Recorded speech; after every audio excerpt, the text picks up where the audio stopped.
राजधानी पटना के गांधी मैदान में इन दिनों पुस्तक मेला का आयोजन किया गया है। लगभग 3 साल के बाद ये आयोजन फिर से किया जा रहा है। आयोजन के तीसरे दिन यानी आज हरिवंश नारायण सिंह की 3 पुस्तकों का लोकार्पण किया गया। लोकार्पणकर्ता थे प्रसिद्ध गांधीवादी और पूर्व सांसद डॉक्टर रामजी सिंह। इस लोकार्पण समारोह में बड़ी संख्या में साहित्य, संस्कृति की दुनिया से जुड़े व्यक्तित्व, साहित्यकार, रंगकर्मी तथा समाज के विभिन्न क्षेत्रों के लोग भी मौजूद थे। राज्यसभा के उपसभापति हरिवंश नारायण सिंह ने किताब के बारे में अपने विचार प्रकट करते हुए क्या कुछ कहा है, आप जरा सुनिए। बीए का लगभग विद्यार्थी था और जयप्रकाश जी 72-73 के आसपास, आदरणीय शिवानंद भाई को डेट अच्छी तरह याद होगी, उन्होंने अपने गांव में सेमिनार किया। एक आयोजन ऐसे 20-25 बिहार आंदोलन से जुड़े लोगों का जिनको वो प्रशिक्षित करना चाहते थे। और रघु राय की किताब बिहार सोच द वे में उस शिविर की तस्वीरें भी हैं। मैं गांव का था, थोड़ा संपर्क जयप्रकाश जी के परिवार से रहा था, मुझे प्रवेश मिला। तो वहां पहली मुलाकात मेरी प्रोफेसर कृष्णनाथ से हुई। प्रोफेसर कृष्णनाथ अद्भुत दार्शनिक, इकोनॉमिस्ट, उन्होंने पहली किताब लिखी थी 64 वगैरह में। वो उनका पीएचडी का वो थीसिस था, अंग्रेजी में लिखा। उसके बाद कभी अंग्रेजी में नहीं, हिंदी में ही लिखा, cultural impact of foreign add. आज भी वो किताब क्लासिक है कि विदेशी सहायता का कैसे वो दास्ता का स्वरूप सांस्कृतिक प्रभाव डालती। वो आदरणीय कृष्णनाथ जी इकोनॉमिस्ट, डॉक्टर लोहिया के बड़े करीबी, जयप्रकाश जी बड़े उनको आदर के साथ बुलाए थे गांव पर। वो आए थे वहां क्लास लेने और पढ़ाने। उनसे मेरा वहां संपर्क हुआ, बड़ा नजदीक का संपर्क हुआ। वो बाद में बौद्धिस्ट हो गए, जे कृष्णमूर्ति के साथ चले गए। तो मेरे मन में ये सहज सवाल उठने लगा कि ऐसे लोग जो 52 में विद्यार्थी के रूप में काशी विश्वनाथ मंदिर में, जिनको अधिकार नहीं था प्रवेश करने का, उनको प्रवेश कराने के लिए अपनी जान तक दे चुके थे। पुलिस की लाठियों से इतने घायल हुए थे कि उनको मरा समझकर छोड़ दिया गया था। वो व्यक्ति जिन्होंने पलामू में जब अकाल पड़ा तो उस पर सबसे मतलब वो काम किया डॉक्टर लोहिया के कहने पर, और वही रहते ही थे पलामू में वो, और उस पर लिखा भी बहुत बढ़िया ढंग से है। वो व्यक्ति क्यों दार्शनिक हो गए? जो जिनका पूरा परिवार, जिनके पिता चंद्रशेखर आजाद से लेकर के और बाद में उनका घर आचार्य नरेंद्र देव, जयप्रकाश जी, लोहिया जी और पंडित नेहरू, सबका एक तरह से वो घर उनका रहने की जगह थी। वो व्यक्ति क्यों अचानक दार्शनिक हो गए? वो जिद्दी कृष्णमूर्ति के साथ गए, बहुत दार्शनिक बने। और जितना बढ़िया उन्होंने ट्रेवलॉग लिखा है दार्शनिक रूप से, शायद हिंदी में, मैं अंग्रेजी में भी खोज कर पढ़ता रहता हूं, वो रेयर किताबों में से उनके ट्रेवलॉग्स हैं। कई ट्रेवलॉग्स हैं, हिमालय पर 3 उसमें है, पृथ्वी परिक्रमा है। तो मेरे मन में सवाल उठने लगा कि ऐसा व्यक्ति क्यों दर्शन की तरफ मुड़ गए, प्रोफेसर कृष्णनाथ जैसे। आपको बताएं कि हरिवंश नारायण सिंह का नाम हिंदी पत्रकारिता में बड़े अदब और शान से लिया जाता है। उन्होंने कभी भी फालतू बातें नहीं की। न केवल अपनी पत्रकारिता का लोहा उन्होंने मनवाया, बल्कि अपने व्यवहार से भी वो दूसरों से काफी अलग रहे, ईमानदार रहे और मजबूत रहे। साल 1974 में जब देश भर में जयप्रकाश नारायण समग्र आंदोलन के लिए अलख जगा रहे थे, तब भी वो इस आंदोलन में कूद पड़े। उन्होंने बढ़ चढ़कर इसमें हिस्सा लिया। 1977 में उन्होंने अपनी पहली नौकरी टाइम्स ऑफ इंडिया के साथ महज 500 रुपए से शुरू की। इसके बाद उन्हें इसी मीडिया हाउस की मैगजीन धर्मयुग में मुंबई भेजा गया। धर्मयुग उन दिनों देश की सबसे प्रतिष्ठित पत्रिका थी। हरिवंश ने वहां पर 1981 तक काम किया। 1981 में उन्होंने बैंक ऑफ इंडिया में सरकारी नौकरी भी शुरू की, लेकिन ये उनको रास नहीं आई।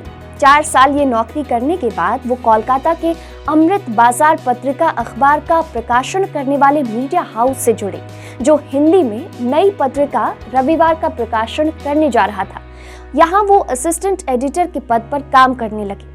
1989 में उन्होंने रांची में प्रभात खबर अखबार के साथ संपादक के तौर पर नई पाली की शुरुआत की। इस अखबार को उन्होंने नया जीवन दिया। जब उन्होंने इस अखबार में अपना काम शुरू किया तो इसका सर्कुलेशन गिरकर महज 400 प्रतियों पर आ गया था, लेकिन उसके बाद ये झारखंड का सबसे ज्यादा बिकने वाला समाचार पत्र बन गया। हरिवंश नारायण सिंह का मीडिया करियर कुल मिलाकर 40 सालों का रहा।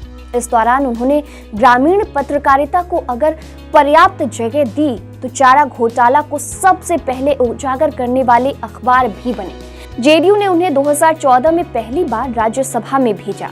इसके बाद सियासत में उनकी नई पारी शुरू हुई। केवल 4 साल बाद जब राज्यसभा में पीजे कुरियन के बाद उपसभापति का पद खाली हुआ तो एनडीए ने उन्हें इसके लिए अपना उम्मीदवार बनाया। उन्होंने हरिप्रसाद को हराया। इस तरह वो राज्यसभा में 1952 के बाद तीसरे गैर कांग्रेसी उपसभापति बने। हरिवंश नारायण सिंह ने कुछ समय के लिए प्रधानमंत्री चंद्रशेखर के साथ अतिरिक्त मीडिया सलाहकार के तौर पर भी काम किया।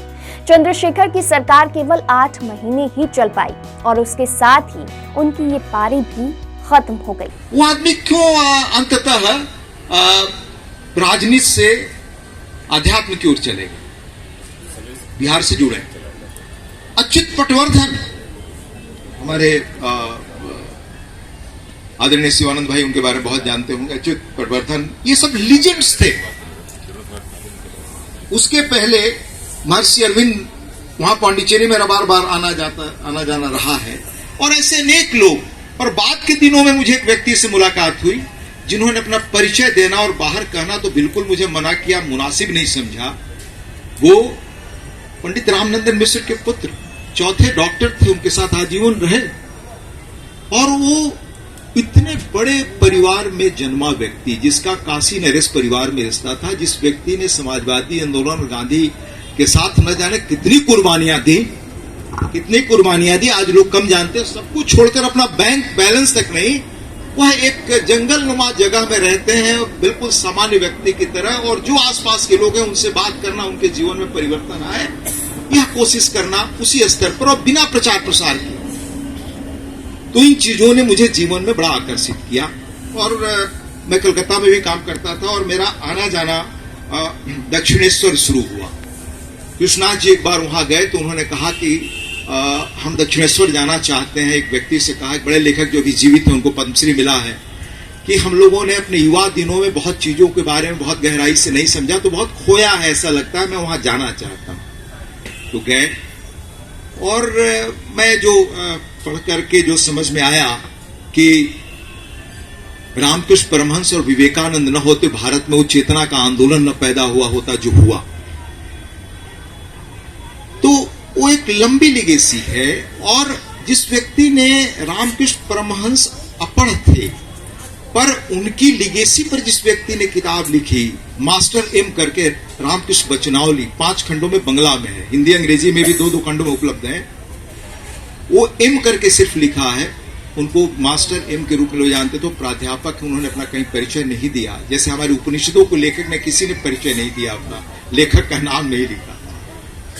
अद्भुत उन्होंने वो जो बोलते थे रामकृष्ण परमहंस, उसको लिखा है। उसको आप पढ़ें तो जीवन के अनेक पहलू जो हम नहीं जानते, जो हम रोज के जीवन में जिनसे हमारा साबका नहीं होता, पर जब हम पढ़ते हैं तो लगता है कि जीवन का असलियत ही है। फिर बहुत बाद में मुझे पॉल ब्रंटन से परिचय हुआ। पॉल ब्रंटन को लेखक के रूप में मैं जाना। पॉल ब्रंटन 1918-20 के आसपास भारत आए थे। दुर्भाग्य है कि आज भारत में भी बहुत सारे लोग, विनोद जी, उनको याद नहीं करते, न जानते हैं। उनकी महत्वपूर्ण किताब है सर्च इन सीक्रेट इंडिया, गुप्त भारत की खोज। वो भारत की आध्यात्मिक परंपरा पर अद्भुत किताब है। और वो व्यक्ति जो वेस्टर्न वैल्यूज में पढ़ा, जो व्यक्ति बिल्कुल वैज्ञानिक पद्धति से सोचा, समझा और पढ़ा, और जो वैज्ञानिक दृष्टि से चीजों को तौलता और देखता था, वो उसने पूरे भारत की यात्रा करके लिखा। और उनके माध्यम से मैं अपना दुर्भाग्य मानता हूं कि मैं रमण महर्षि को जाना, फिर रमण महर्षि के आश्रम में 2 बार गया। ये सारे जो मैं आपको नाम ले रहा हूं, इन्होंने अपने अध्यात्म को निजी जीवन का विषय माना, प्रचार प्रसार का विषय नहीं माना, न अध्यात्म को बाजार का विषय बनाया। तो मेरा जो भी अध्ययन का विषय रहा, वो अध्यात्म का विषय, जिसे लोगों ने निजी अपने साधना, तप, त्याग और अपने को समझने, जो रमण महर्षि ने कहा मैं हूं कौन, ये कभी बैठकर हम सोचे रमण महर्षि का जो है, तो आप समझे तो उस दृष्टि से जो कभी प्रचार प्रसार के लिए नहीं गए। उसी रूप में बाद में मैं मुंगेर योगा स्कूल, सत्यानंद जी और निरंजनानंद जी को, उनके लेखन दर्शन को जाना। मैं आपको कह सकता हूं कि योग के बारे में वैज्ञानिक ढंग से इतना विलक्षण काम शायद दुनिया में किसी ने नहीं किया अब तक। वो उस जमाने में ईरान से लेकर के दक्षिण पूर्व के देशों में योग का प्रचार प्रसार उन्होंने किया, जब कोई जानता नहीं था, पर न मीडिया में गए, न प्रचार प्रसार किया, न किसी को कहा, न इसे अपने व्यवसाय का माध्यम बनाया।